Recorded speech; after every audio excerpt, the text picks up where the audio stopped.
12 বছৰীয়া প্ৰেমক স্বীকৃতি দিলে জেৰিফা উল্লাহ আৰু দেৱজ্যোতি ভূঞাই। শিৱদৌলৰ সন্মুখত জেৰিফাৰ কপালত সেন্দুৰ পিন্ধালে দেৱজ্যোতিয়ে।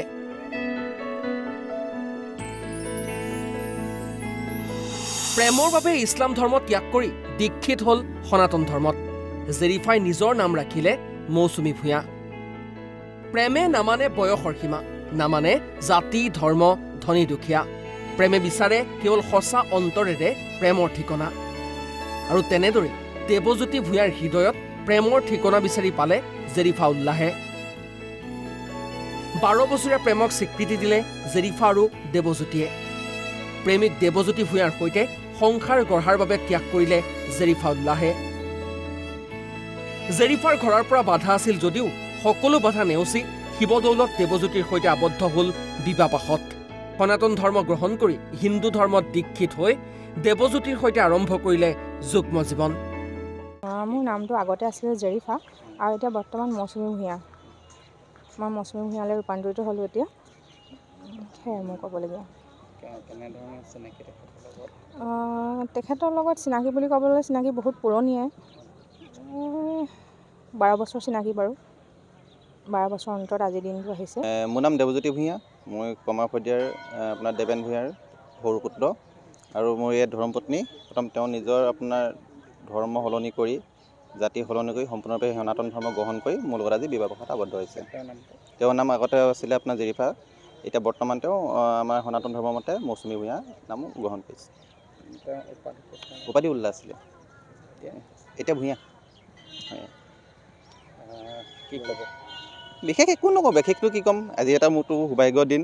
কাৰণ বিশেষকৈ মই প্ৰথম ধন্যবাদ জনাম আমাৰ নিপাদাক, তাৰপৰা মোৰ বন্ধুবৰ্গ আছে লগতে আমাৰ বিশ্বজিৎ।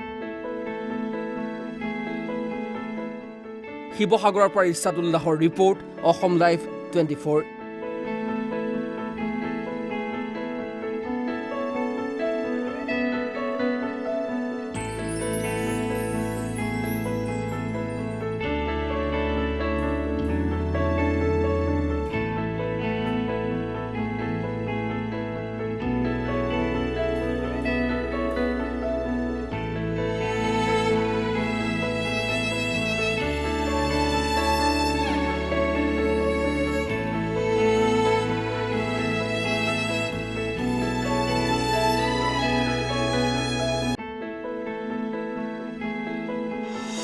বাৰ বছৰীয়া প্ৰেমক স্বীকৃতি দিলে জেৰিফা উল্লাহ আৰু দেৱজ্যোতি ভূঞাই। শিৱদৌলৰ সন্মুখত জেৰিফাৰ কপালত সেন্দুৰ পিন্ধালে দেৱজ্যোতিয়ে।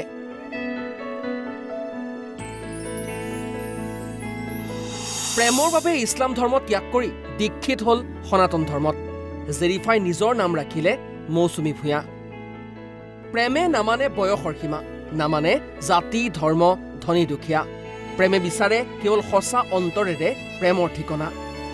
আৰু তেনেদৰে দেৱজ্যোতি ভূঞাৰ হৃদয়ত প্ৰেমৰ ঠিকনা বিচাৰি পালে জেৰিফা উল্লাহে। 12 বছৰীয়া প্ৰেমক স্বীকৃতি দিলে জেৰিফা আৰু দেৱজ্যোতিয়ে। প্ৰেমিক দেৱজ্যোতি ভূঞাৰ সৈতে সংসাৰ গঢ়াৰ বাবে ত্যাগ কৰিলে জেৰিফা উল্লাহে। জেৰিফাৰ ঘৰৰ পৰা বাধা আছিল যদিও সকলো বাধা নেওচি শিৱদৌলত দেৱজ্যোতিৰ সৈতে আবদ্ধ হ'ল বিবাহপাশত। সনাতন ধৰ্ম গ্ৰহণ কৰি হিন্দু ধৰ্মত দীক্ষিত হৈ দেৱজ্যোতিৰ সৈতে আৰম্ভ কৰিলে যুগ্ম জীৱন। মোৰ নামটো আগতে আছিলে জেৰিফা আৰু এতিয়া বৰ্তমান মৌচুমী ভূঞা। মই মৌচুমী ভূঞালৈ ৰূপান্তৰিত হ'লোঁ এতিয়া। সেয়াই মই ক'বলগীয়া। তেখেতৰ লগত চিনাকি বুলি ক'বলৈ চিনাকি বহুত পুৰণিয়ে। 12 বছৰ চিনাকি বাৰু। 12 বছৰ অন্তৰত আজিৰ দিনটো আহিছে। মোৰ নাম দেৱজ্যোতি ভূঞা। মই কমাৰপদিয়াৰ আপোনাৰ দেৱেন ভূঞাৰ সৰু পুত্ৰ আৰু মোৰ ইয়াত ধৰ্মপত্নী। প্ৰথম তেওঁ নিজৰ আপোনাৰ ধৰ্ম সলনি কৰি জাতি সলনি কৰি সম্পূৰ্ণৰূপে সনাতন ধৰ্ম গ্ৰহণ কৰি মোৰ লগত আজি বিবাহপাশত আবদ্ধ হৈছে। তেওঁৰ নাম আগতে আছিলে আপোনাৰ জেৰিফা, এতিয়া বৰ্তমান তেওঁ আমাৰ সনাতন ধৰ্মৰ মতে মৌচুমী ভূঞা নাম গ্ৰহণ কৰিছে। উপাধি উল্লাহ আছিলে, এতিয়া ভূঞা। কি ক'ব? বিশেষ একো নকওঁ, বিশেষটো কি ক'ম, আজি এটা মোৰতো সৌভাগ্যৰ দিন। কাৰণ বিশেষকৈ মই প্ৰথম ধন্যবাদ জনাম আমাৰ নিপাদাক, তাৰপৰা মোৰ বন্ধুবৰ্গ আছে লগতে আমাৰ বিশ্বজিৎ। শিৱসাগৰৰ পৰা ইছাদ উল্লাহৰ ৰিপৰ্ট, অসম লাইভ 24।